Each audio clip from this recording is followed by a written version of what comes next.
ma ei näinud seal mitte midagi sees. Ma proovisin ta maski. Kuidas oli siis?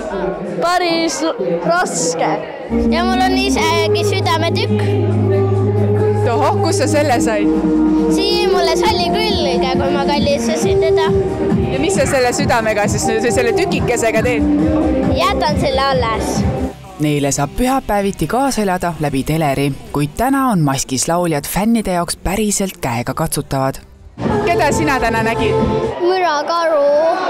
Mis Mürakaru tegi? Ta tantsis nii ilusti. Kes su lemmik siis on? Ikka karvakoll. Miks karvakoll? Kuna ta on nii energiline ja tal on nii ilusad värvid. Kõik on mu lemmikud.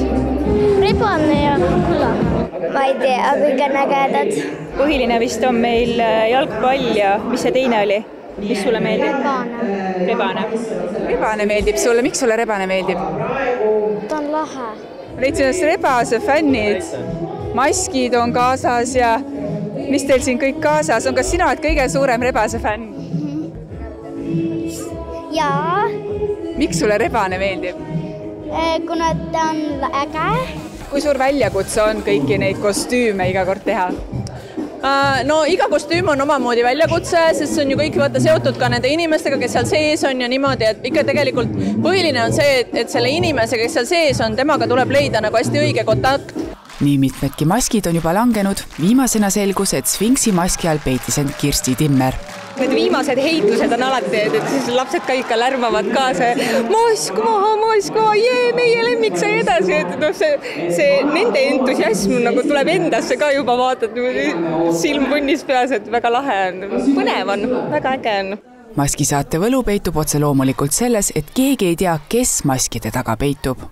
Kes sinu jaoks kõige suurem üllatus oli, kes maski tagant välja tuli? Jüri Pootsman, diskodiiva. Miks tema siis oli? Ta on mu lemmik olnud ja siis see oli suur üllatus mulle. See oli üllatus, et Sfinks oli Kirsti Timmer. Ma ei teadnud, kes Pallimere nagu taga on ja siis ma nägin, et see oli Seppo Seeman. Ma ei arvanud üldse ära, kes seal on. Ma ei teadnud, kes seal on. Üks suur üllataja oli see Merle.